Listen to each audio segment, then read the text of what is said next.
Seriously, guys, appreciate you guys for coming in. This is our first ever live stream for the Yu-Gi-Oh trading card game. So I wanted to show a couple things off in here just to get a little bit of a get around. This is me coming back in from quitting for quite a while, but I want to go ahead and start playing again. So this is one of the things that I'm definitely going to go ahead and do to start off. Given the circumstances here, just showing you off a bit of a deck here. It's a thing called Counter Fairy. Our Counter Fairy deck is basically strictly counter heavy, but it does require a lot for new cards that are coming out soon. So giving you like the deck profile that I made, and I'm definitely going to be like editing throughout the entirety until these cards come out. We have 3 Angel Paladin Arc Parshath. Now, this is supposed to be coming out in either this set or the next set or the set before that. This card is really good. And giving you a little bit about it, if you activate a counter trap, or if you negate the activation of a spell and trap card, or monster effect, while this card is in your graveyard, you can banish 2 other fairy monsters from the hand, field, and or graveyard, and you can summon this card. So it's a revival on its own just by using the fairies themselves. I think it's really good. Given the circumstance as well, if you're in a tight situation, I wish it was a quick effect, but it's still good nonetheless. In regards also, if this card attacks a defense position monster, as all Parshaths do except Dark Knight, you can inflict piercing battle damage. So it does do a lot of inflicting when you're doing this, and it's good at 28. When this card inflicts battle damage to your opponent, I can add a Parshath card or a counter trap from the deck to the hand. What a good way to search out counter traps, even though Guardian Ariande also does the same. But my opponent would have to pick. In our Arc Parshath, I don't have to. I don't let him pick. I pick on my own, and then I shuffle the deck. So it's good at 3.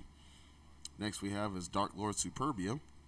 Good for a graveyard revival, especially if he comes back from the graveyard. I can bring back another fairy. So if Arc Paladin is in the graveyard, I don't have to use its effect. I can bring it right back. So this is good for just a standalone, a +2 on board to get your monsters back. So this is good. We also have 2 of the Van Dalgen, the Dark Dragon Lord. He's really good in counter fairies. He's also just a dragon, but that's no problem. Basically, if I were to negate the effect of an opponent's spell and trap card, I can bring this out for free, as long as it's in my hand. Now, it has each one of the effects according to which card you activated, so it is still good. The first one being a spell to inflict 1500 damage to my opponent, so burn is really awesome. Trap, if I can target a monster or target a card on the field that my opponent controls and destroy it. So this is still pretty good. I can just because it targets doesn't mean that you still can't get away with certain things, but you'll still be able to pop a card on the board no matter where it is. And then finally the monster, target a monster in the graveyard and special summon it. So again, the revival effect for either Dark Lord Superbia or even Arc Paladin or Arc Parshath can come out. So this will be like a +2 if you do Van Dalgen for monster effect, bring back Superbia. Superbia brings back Arc Parshath if it's in the graveyard. So it does a lot of revival. I think it's pretty good. Again, we have our Neo Parshath, the Sky Paladin. Just 1 copy. Now the reason I do this is because of a continuous spell card that's in our deck that also counts as Sanctuary in the Sky. So given the circumstances, this card could be an overly beater if you think about it. Plus it does the same thing as all Parshaths do. It does piercing damage. Also given the circumstance as well, I'll be able to draw a card if I'm able to inflict that damage. So I'm not losing out on it. Now, if the difference in life points are higher in my favor, I'm allowed to increase his attack and defense by the difference in our life points. So if 7,000 is our difference, well, he'll be at an extraordinary 9,300 attack and defense. Of course, with the power boost that our continuous spell card will do, and I'll explain that in just a minute. We also have 3 Power Angel Valkyria. I think this girl is awesome. Finally, a search for fairies regardless of level. Um, you can negate the activation of a spell and trap card or monster effect, which our counter traps will do. In return, it can add a light fairy from the deck to the hand. So, no Superbia, but it allows us to get Archangel or Ariande or even Bountiful Artemis to our hand when we need it, just so we can continue our play. Now, the few other monsters that we have, of course, is Bountiful Artemis. When you activate a counter trap, it becomes 1900 with the continuous spell that I'm about to show. So it's a good beater. Plus, I'll get a draw for every counter trap I activate. And finally, we have Guardian Ariande. Having it at 3 is substantially needed because of the effects that it has for basically no payment of counter traps, and I don't have to discard for any counter trap effects. So I will show you exactly what traps were being used and selected. And there might be more out there, but I just want to use these to test run to see how it works. Going into the spell cards now, we have 3 Trade-In. Now, Trade-In is a wonderful card either way you look at it, because it can dump Superbia, or if I have a dead Vandalgan in hand, I'll be able to draw 2. So it allows me to still continue the play that I need to keep going. Also, it's good for Archangel being in the graveyard. If I draw 2 fairies, I can banish them both to bring this back. So, again, I think it's an awesome card.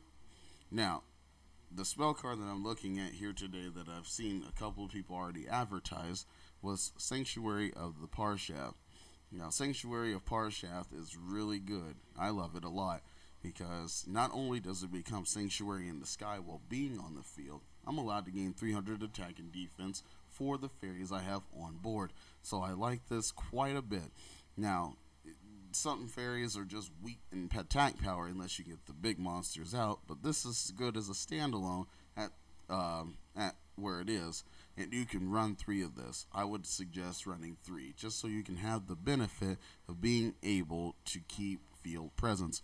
Now, set spells and traps on the field cannot be destroyed by card effects, and neither player can target them with card effects. So I believe this is an outstanding effect, because the only thing they're allowed to target is Sanctuary of Parshath, and they have to get rid of it somehow. So only activating Twin Twister on the 1 spell card for a discard, super good. I didn't think it was going to be possible. But for counter traps being this way, I love it a lot. Also in here, with the effect, I can target 3 fairies and or counter traps in my graveyard with different names. I can place them on the top of my deck in any order. So this will allow me to continuously play the continuous traps that I have, or even draw the fairies I need to make plays stronger.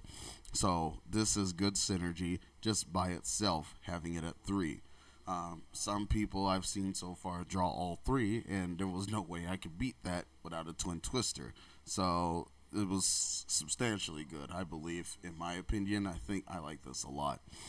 The next spell card that we have on our arsenal is Valhalla, Hall of the Fallen. Now, running 3 of this is very good as well, because you want to see it. You want to be able to get any fairies on the board immediately for a special summon, and then being able to like normal summon the small ones.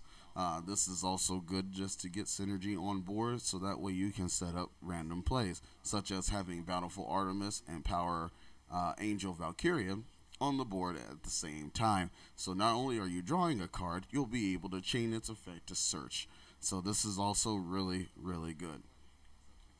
Now, the trap cards that we have in this deck are very selective. Again, I'm going to start adding as I go, or subtracting depending on which traps I will add. The first traps that I have is Return to the Front Lines. Now, this trap card is the new Call of the Haunted.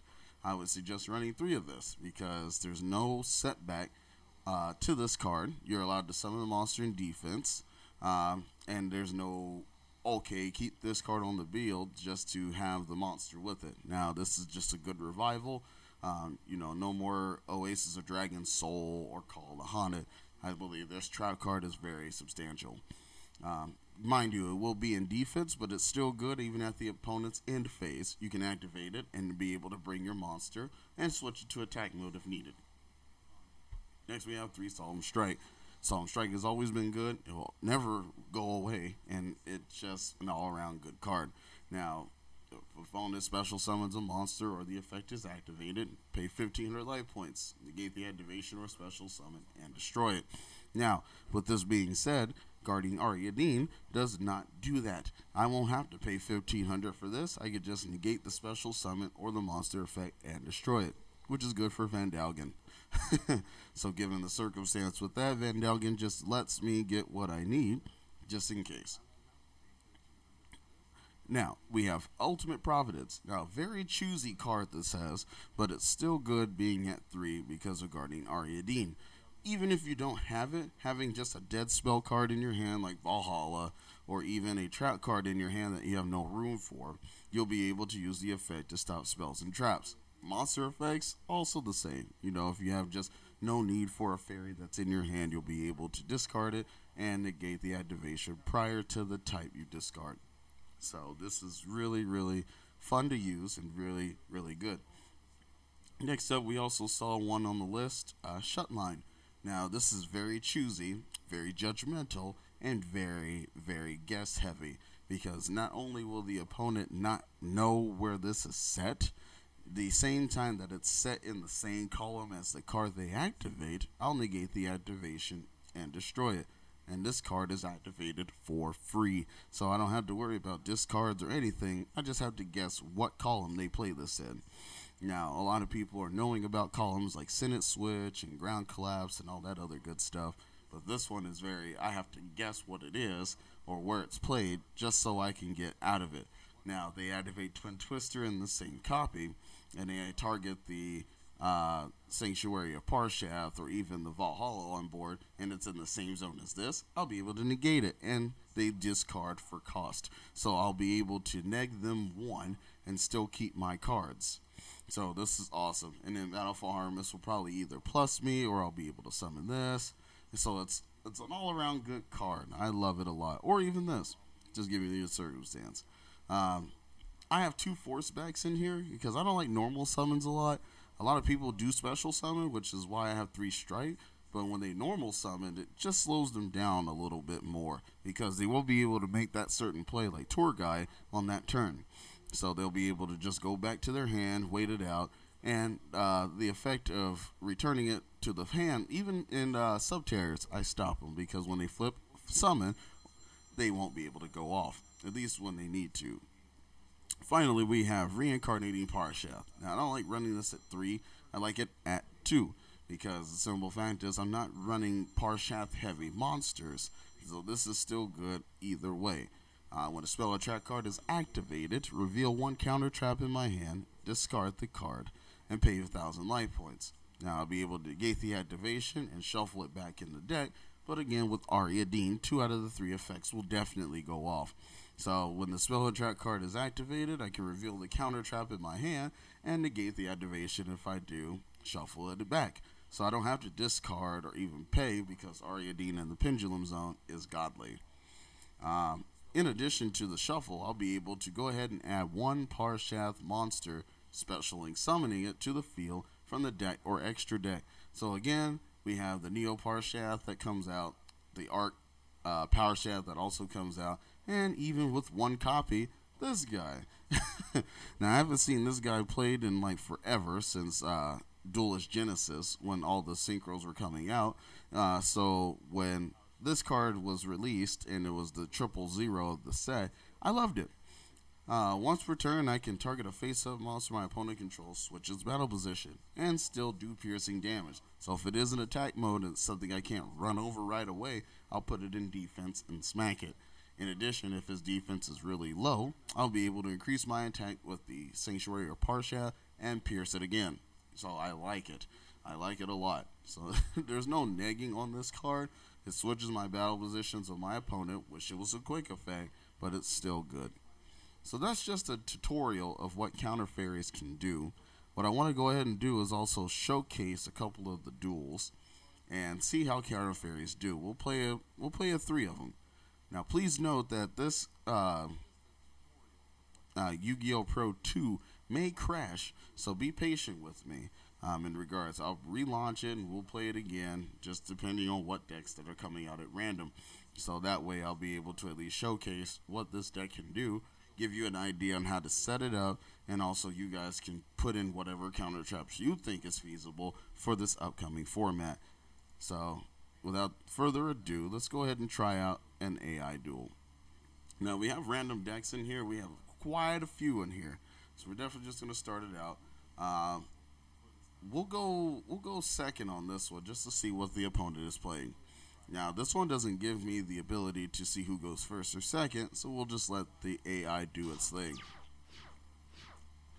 So here we go. So right now he only has 3 set cards in the back row, so I'm not sure what he's playing. But we already have our Valhalla as our first turn. We have our shut line that's going to be set and our force back. So we don't know what my opponent is playing, we're just going to take a guess. At the same time, I'm allowed to summon my Neo Parsha in attack position. Now, I'll set Ultimate Providence. And the game crashed. See, like I said, sometimes it does crash, but bear with me, we'll bring it right back up.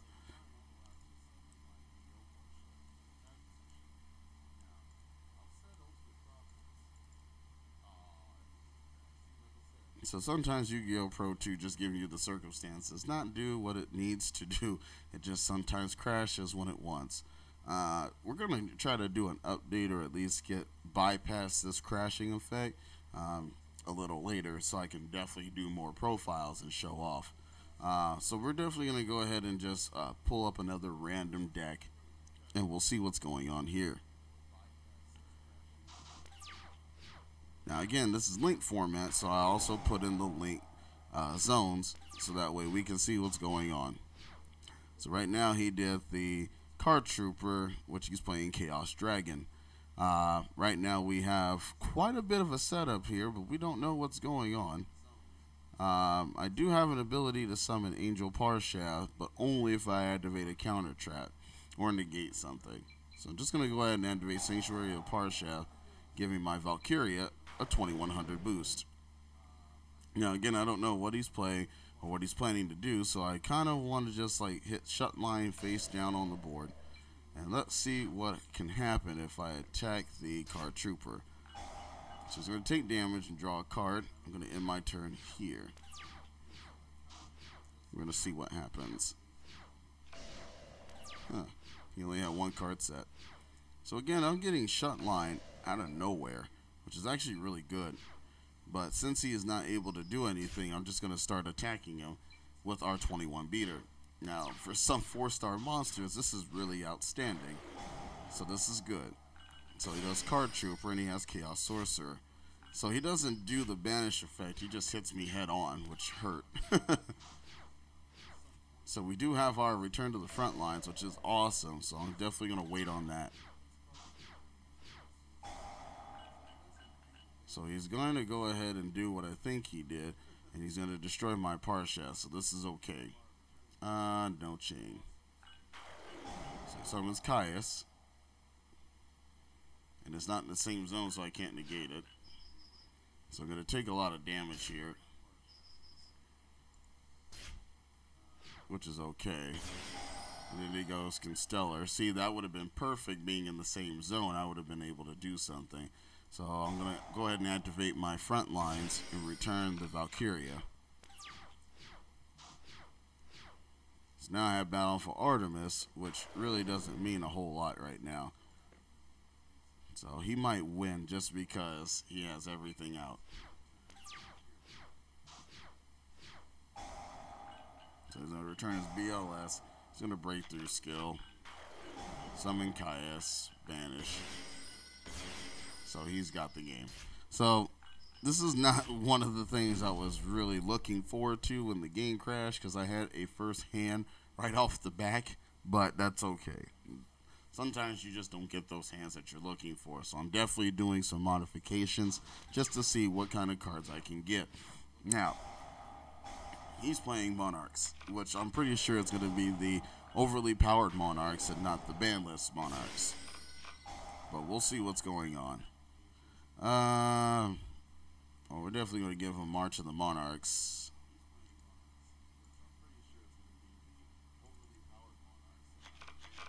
And I'm not giving him a pantheism. That's just ludicrous. Okay, so we have Ultimate Providence down.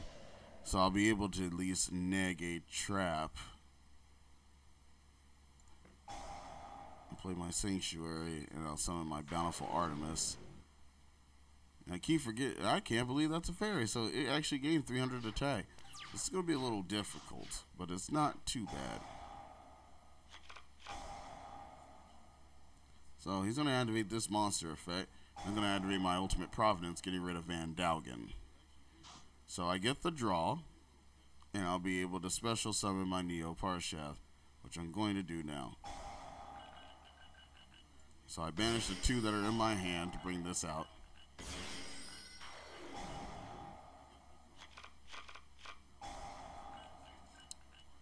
I should have known. This is full power Monarch, so it's going to be really difficult.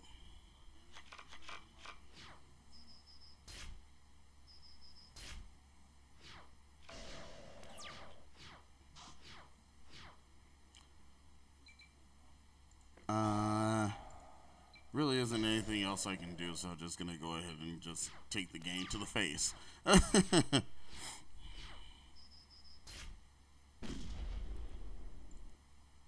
So there's some things I can definitely go ahead and use in here, just so I'll be able to be on the strong end of that. So let's go ahead and exit out of here. I did see some things I didn't get or draw, so I'm definitely going to go ahead and modify this a little bit. The first thing I'm going to do is drop Valhalla and Force back, because I don't like those. I'm going to go ahead and do our destruction, like Regeki, and I'm definitely going to add one of those. I'm definitely going to add Dark Hole.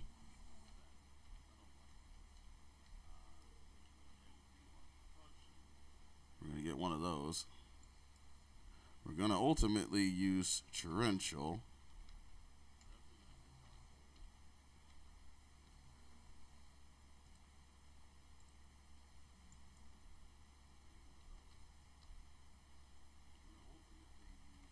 And how about Dark Bribe?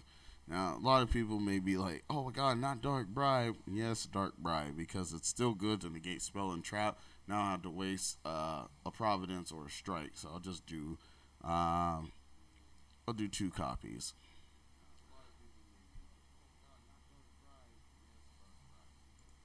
So we're just going to go ahead and save it. I'm definitely going to be using this again, just so I can see what's going on. So we'll definitely play it at 45. We'll see how this works. Now that there's more counter traps in it, we're going to go to a random duel and try this out. So we have 3 destruction cards just so I can stay alive in this regard. So right now he's playing, wow, he's playing Tellers. So this is a full power Teller deck.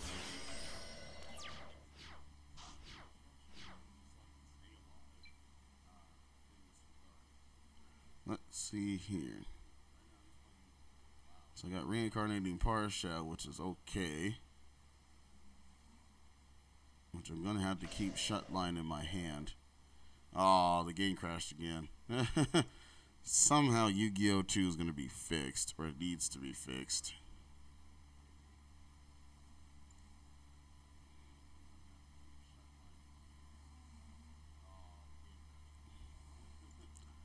So I'm thinking right now, this is not good to like showcase because of the simple fact that it keeps crashing.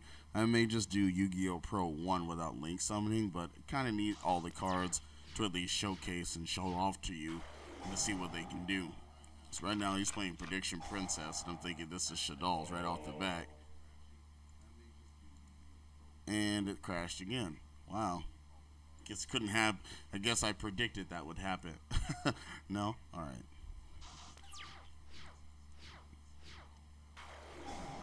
Okay, so he's playing Raiden. Okay, so we're back to Chaos Dragons again. Cool, the rematch I was looking for. Alright, so this is good so far. I'll be able to go ahead and summon Superbia right off the bat. And then I'll be able to normal summon our Valkyria. I'm going to go ahead and set our Shut Line, our Torrential, and our Return to the Front Lines, just so I'll be ready. So I'll enter the battle phase, hitting him for 100, and then 29 directly. 'cause I didn't know if he had Honest or not, so I was just going to stick around and see what he had. So now it's the opponent's turn. So he's going to Galaxy Cyclone the Valhalla.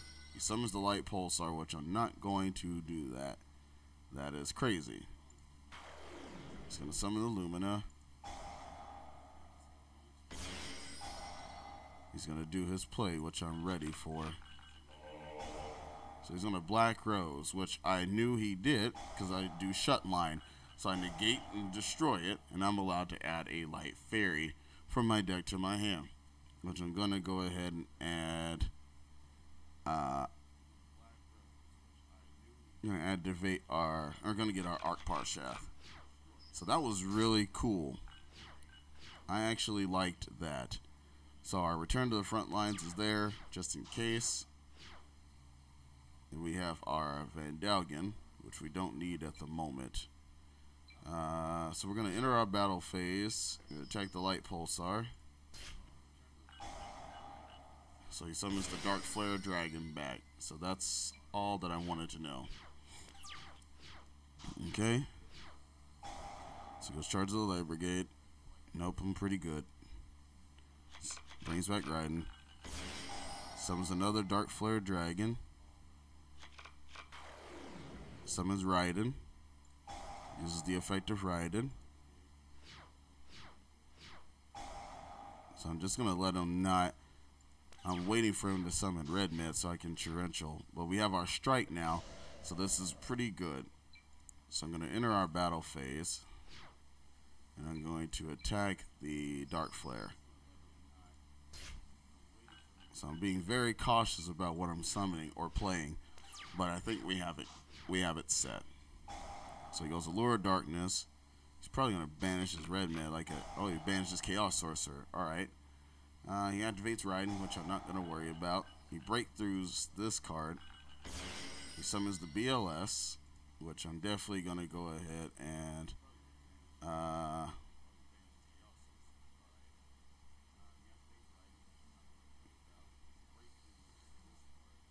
yeah, I'm going to strike it.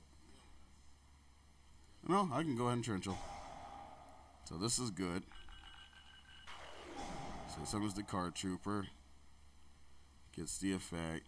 No, I'm pretty good. So he goes to 19. I'm going to activate my Return to the Front Lines, which I'll bring back my Superbia in defense. Superbia gives me the effect to bring back my Valkyria. Yeah, I'll put that in attack mode. Actually, I should have took the damage. It's okay. So I got my Reincarnating Parshath. This goes to attack mode, and I'll be able to swing in for some damage. Not bad.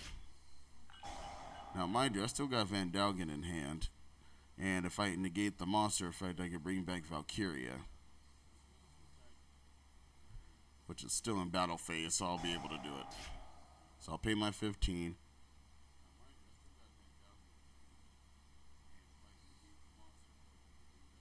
Oh, that was during the damage step. Okay, got it. Never mind.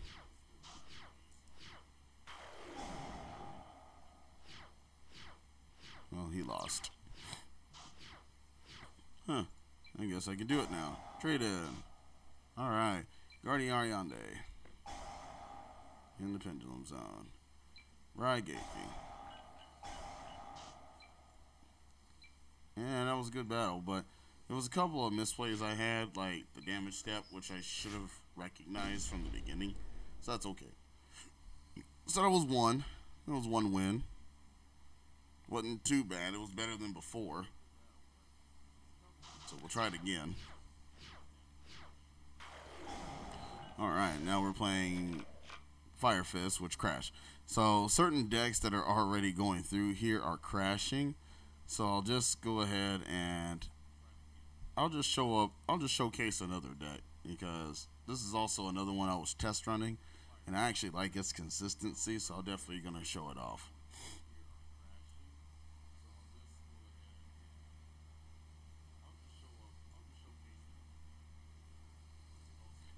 So here we are, the 60 card Chaos Dragon. that I've made based on what is out already, not what's coming out soon. So I'm definitely paying attention and seeing what we can use. So the first card we have in our deck here is Red Eyes Darkness Metal. Very good card. Special summons a dragon. You banish a dragon, all that good stuff. We have our 2 Black Luster Soldiers now, since it's off that list. Same thing of Light and Dark. Be able to attack twice or banish a card, but it can only activate one of any of their effect. We have our 3 Judgment Dragon. Very consistent, definitely keeping us at bay.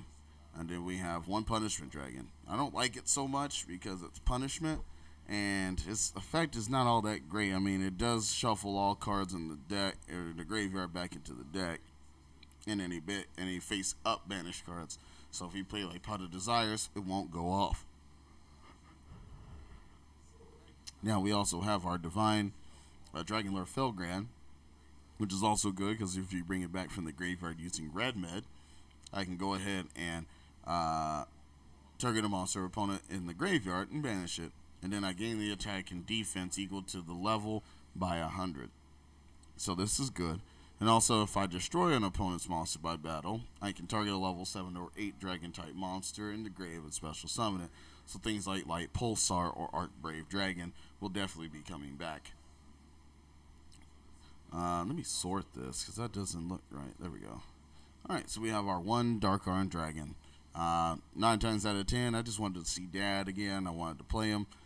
This might be good because of the balance of light and dark that will be in the graveyard versus what's banished. So this is really good to even have. We also have our Archbrave Dragon, which banishes spells, and I'll gain 200 attack E defense for each spell and trap card that I banish on their side of the field that's face up. So they have things like Anti-Spell Fragrance. I'll be able to banish it all, and I'll gain 200 attack and defense for each one. Plus, if this is in the graveyard because it was sent there last turn, I can target a level 7 or 8 dragon type monster other than himself and special summon it. So again, Light Pulsar makes a comeback, Divine Dragon Felgrand comes out, these details like that. So it's just the minor cards, 7 or 8, meaning that I'll be able to bring back Felgrand on that own. So I only want one of each copy, so my mistake on that one, but just that one. 2 Light Pulsars, just because it's Light Pulsar, I'll be able to bring back a level 5 or higher dark type monster, which would be Red Med. So everybody knows the cycle with Chaos Dragon. Red Med comes back with Light Pulsar, so on and so forth. 2 Chaos Sorcerer, just so I can keep the balance of light and dark, especially with the draw cards that we have to keep it at bay. We have 2 Wolf, because Wolf is amazing. No matter where he is, I can just bring him out or just throw him away. We have our Giroth Lightsworn Warrior, just so we can draw to see what we can get. So this deck is very mill heavy, but also possibly draw heavy. Just hoping I can get this, because all it needs is a Lightsworn monster to keep up the effect to draw 1 for each Lightsworn. Now I'm not sure if it counts for the Twilight, but we'll see in our duel. 3 Fairy Tale Snow, because Snow is amazing. Everybody knows that. She's just I'll turn her face down during either player's turn, so it's a quick effect, and I can banish 7 cards to summon it, so it's really good. 1 Jane. I like Jane because I can banish a Lightsworn monster from the graveyard to the hand, or from hand or graveyard, my mistake, and then I can target a monster on the field, and it loses the attack equal to it by the level by 300. So it's no longer the okay, well, I'm going to increase my attack by 300 when I battle. I can now banish a Lightsworn in my hand and be able to inflict that damage or lower his attack and defense to his monster by the level. So if I get rid of Wolf, I'll be able to lower it by 1200 attack. So that's really bad. That's really bad to like the high level monsters that have attack. So I'll be able to run it over or at least do some damage. We have 2 Lila Lightsworn Sorceress, because Lila is just good by destroying spells and traps. Oh yeah, excuse me, I use that. Also milling 3 at the end phase is good, plus it'd be in defense, so I don't have to worry about anything. This card here does not have to go to defense. Once per turn when a spell or trap is activated, quickly I can banish a Lightsworn monster from my hand or graveyard and target a face-up spell on the field and destroy it. So Pendulums can say bye-bye once per turn. I don't even have to worry about doing anything, just banish a Lightsworn in my hand or graveyard. If the effect of a Lightsworn does get activated, though, I have to mill the top 3 cards of my deck to the graveyard, same as Jane, but hers is 2. 2 Eclipse Lever. This gives me my Judgment Dragon, my Punishment, my Dad, my Archbrave, my Divine Dragon, my Red Mint, anything like that I need banished right away, just so I'll be able to do this and get what I need. Plus, I'll be able to banish it for the Light and Dark effect of like Blackluster Soldier or Chaos Sorcerer or even Light Pulsar, just so I can keep the play going and get what I need to add to hand. 3 Lumina, because Lumina is good just to bring things back from the graveyard. Also make certain plays like if I were to Synchro or Z, things of that nature. Maybe even go Link Summoning. I also have 3 of the Twilight Shaman, which is good for banish effects. I could be able to bring anything back from the banish zone to the field, and if a Lightsworn were to activate its effect, same thing applies, mill the top 3, just like she would, milling the top 3 by herself. So either way you look at it, she's really good and fun to look at. Not like her. Next up, 2 Raikou. Very good on normal summon. You don't really need it a lot, but it's good on the normal summon based off of banishing a card on the field. It doesn't target, so I like it. Once returned, if another Lightsworn activates its effect, I had to send the top 3. But either way you look at it, I just like its mandatory banish effect when it's normal summon. Or I'm sorry, not mandatory, but when it's normal summon, I have a choice of banishing, or they can negate it. So they have to waste the card in order for me to earn one. And then finally, 2 Raiden. Good for the tuner, top 2 to the graveyard, and keep going with it. So it's still good as a level 4 tuner. Our spell cards now. That grass looks greener. I wish it was 3, but it's okay. It'll be at 1. It's fine. So the same thing applies if my opponent has more cards in his deck. Then I'll be able to switch, or I'll be able to discard that many, only to equal what he has in his deck. So if he has 35 and I have 60, that's about 25 cards off the top of the deck. So, you know, just speaking figuratively. So if he does have no deck like that, then I'll be able to mill what I need, like these Lightsworns or even the monsters up here, to continue my play. 1 Foolish Burial. Basic, standard, get what I need in the graveyard, be able to Light and Dark, special summon, things of that nature. Eclipse Lever for massive plays, etc. 2 March of Darkness. Now, I don't like this card a lot, but I do like running 2 of it just so I can at least see it once. Being able to like get Punisher Dragon out there if I need to. Lightsworn monsters in the graveyard added to the hand, then banish the cards equal to the number of that monster's original level. So I don't want to go ahead and overextend, like get like a 4 and then be able to mill 4, be able to get like the low ones like 3, like Lumina or Shaman, just so I'd be able to bring stuff back. So that's really where it needs to be. So I just like it at 2, but it sucks that I can only do this once per turn, but in addition, it's okay. Excuse me. We do have 2 trade-in. Based off of the high level end monsters that we have that are level 8, throw it away and draw 2. So I like it at 2 trade-in. I don't like it any more than that because 1 or 2 reasons. I may not see it or it may get milled away. So that's where that is. 3 Solar Recharge. Still glad it's 3. 3 Charge of Light Brigade. Why not? They brought it at 3, so I'm going to play it at 3. Either way, I'm going to try to look at it and see what I can find just to be able to use it. Also, it's a good synergy with Fairy Tail Snow because I probably won't see this ever again. I'll be able to banish it, so it just makes me to banish 6 other cards that I don't either need or use. Also, Allure of Darkness being at 3, so I do run a pretty good standard amount of dark monsters, and banishing them makes it even worth it because of Twilight Shaman, bringing back the Lightsworns that I need. So this is still good. I like the draw power, the synergy, so I can pretty much get an OTK on the board my first turn if I were to go second. But if I go first, I'll be able to make a standard board, and hopefully I don't get like Regeki'd or something, but I don't want to overextend when I see a hand like this. And possibly not hope to get OTK'd at the second turn that my opponent goes. So that's just something to look at as well when I see all the draw engine. So again, 3 Allure, Charge, Solar Recharge, and traded. So that's where the draw engine is. I don't want to overextend, and maybe the Garol, but that's not very important. Going on to our traps now. 3 Twilight Eraser. This card's really good because I'm allowed to special summon a Lightsworn from my hand if it were to be milled to the graveyard by a Lightsworn monster's effect. It can be done by the spell, but if it's done by any Lightsworn, I'm allowed to bring out a Lightsworn from my hand. So again, that's really interesting. Wish it said like from the graveyard, but that's okay. I like it from the hand. If I control 2 or more Lightsworns on the same type and different names, I banish 2 from the grave and then banish 2 of theirs. So it's okay, but I don't really see it played as much. I just like its graveyard effect, so I can bring out a monster right away and be able to do something with it. Next I have Beckoning of the Light, which everybody knows Beckoning of the Light is really, really good. Throw away my hand of useless monsters or whatever and bring that many light monsters back to my hand.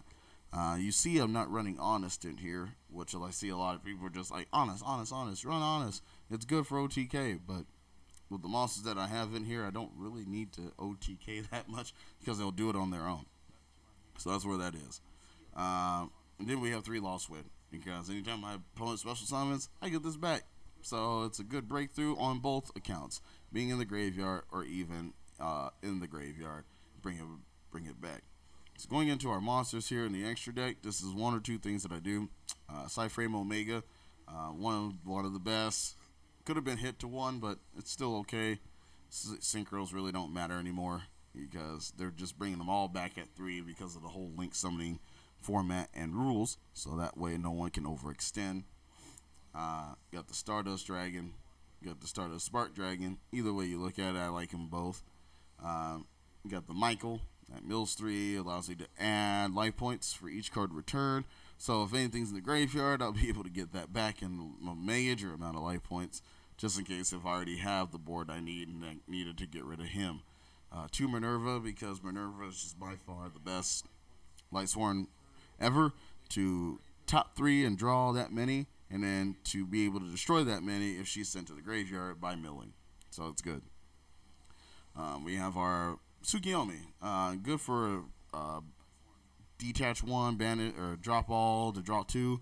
So if there's something in my hand that I really don't need and I draw 2 to something I need, good. It's a gamble, but it's okay. It's still good draw synergy. Levier being the only rank 3 I'll be running, like if I have Shaman or Lumina, basically being that if there's something out of play that I really desperately need, like a level 4, right off the back, I'll be able to bring that out and continue the play. So it's a good 18 beater.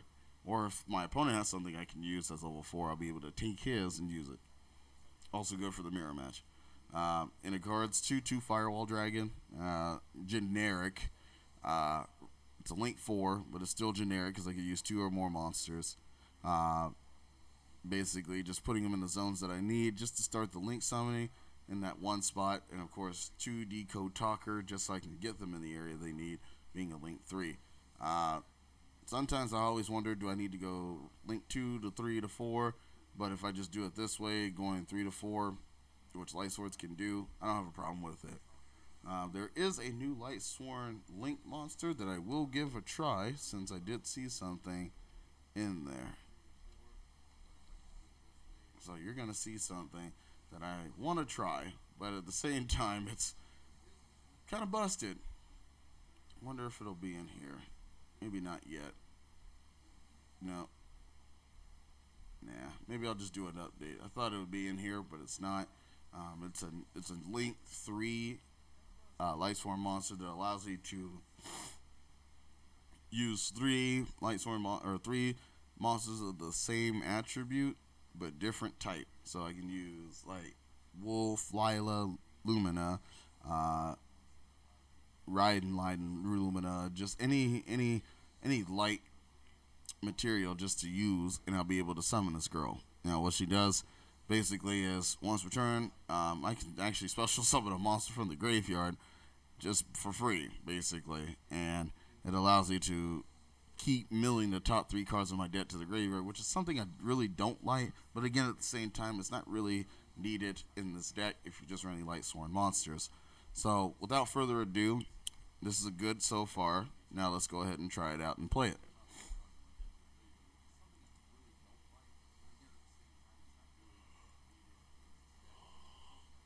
Excuse me.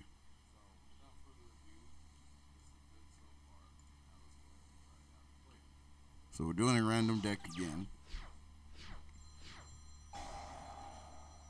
Chaos Dragon versus Twilight Sworn. Fun. Already has the Minerva play. So to start things off, we're just going to go ahead and do our basic. We're going to set Lost Wind. We're going to normal summon our Raikou, which is good because we get to banish Minerva. And then we're going to go ahead and summon our Wolf, just so we have some protection.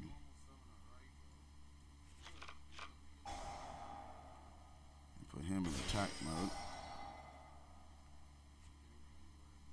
which is good because what it did was it opened up an avenue for my Judgment Dragon in that sense. So now I have a Twilight Shaman that's out of play, and I'll be able to target a Light Sworn in the graveyard and banish that many out of play. But I won't do that this turn because I actually have the card in my hand to continuously need it to play, so I won't do it yet. So I'll just attack him for 2,300. Ooh, he has Gores. It's not what I wanted to know about, but that's fine. Super. So with Lost Wind, I'll be able to cut Gores' attack in half, which is okay.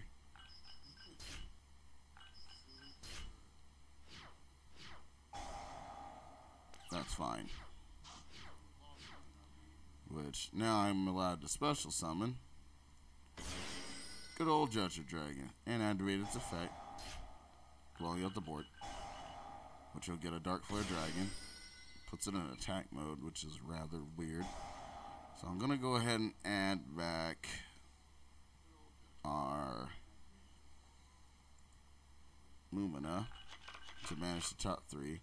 I'm gonna normal our Lumina to throw away and bring back our Wolf.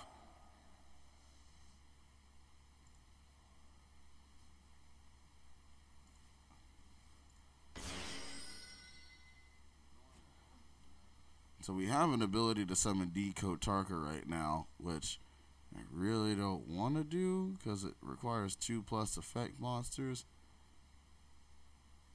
But at the same time, I could probably get away with it. I have an idea. I could do more damage on board, which I'll do my main phase 2, which I'm going to do right now. So let's enter battle phase. Gonna go ahead and attack for 6, attack for 21, attack for 1,000, activate effect.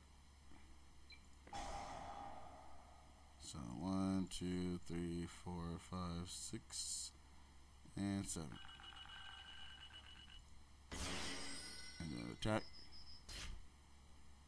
Which I'll enter main phase 2. Still want me to do the Decode Talker or even the Minerva, which I'll definitely go Minerva.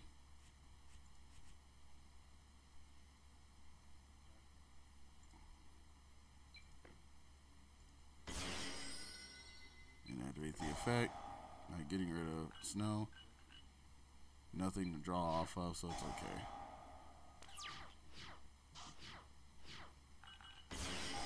So he summons the BLS to banish,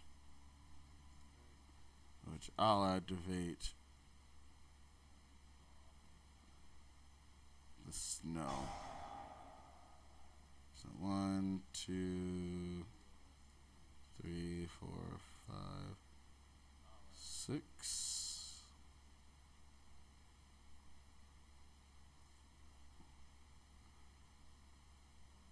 Kind of want red mint there.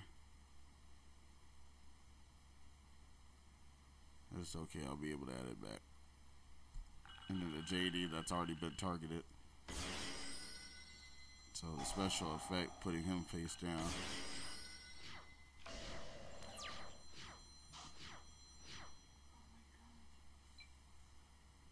And then I'm going to go ahead and activate her effect. So I didn't get a single draw on that. That's pretty awful. But that's okay, because I'm going to do this.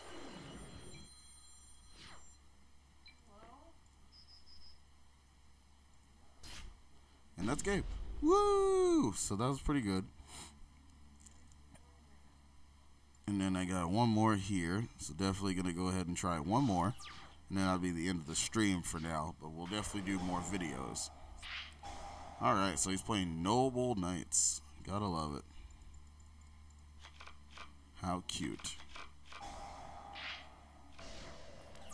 Alright, so I can't target him with Excalibur, which is okay. So I'll be able to add any light sworn I need to the hand, which I'm going to do right now.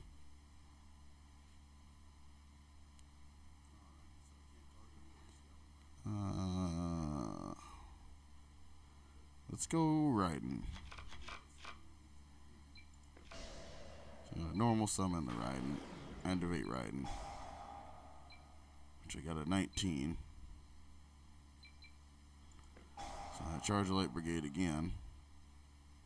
And this time I'm going to add Lumina. So it's kind of one of those things I'll just end and activate him again. So he just negated his own boars. For what? Wow. What did I just see? That was a little weird. I didn't think he activated Solemn Strike on his own card. Which I'm going to activate Lumina. Throwing away Eclipse Levern for Lumina. Throwing away the Red Med. Activating her for Garroth to summon the Garroth. To special summon the Black Luster Soldier by banishing this. And Dad.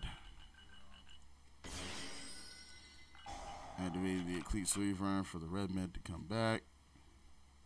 Which I do have a way to summon Firewall Dragon. I'm going to do Leviair.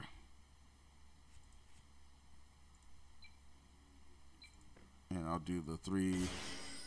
So I'll activate. I detach. Summon the Eclipse Weaver in attack mode. Special summoning the Red Med.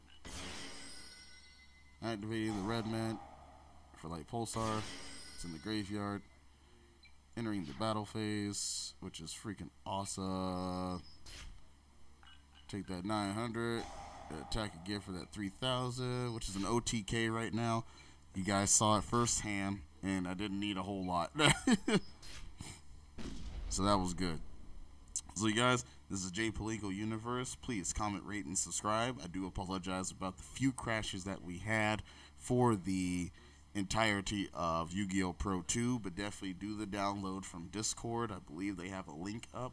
So giving the shout out to whoever did Yu-Gi-Oh! Pro 2. Thank you again for giving me the opportunity to use cards that aren't out yet. And again, as always, you've been the best of buddies. Come on back and enjoy the J Palinko Universe. Bye-bye.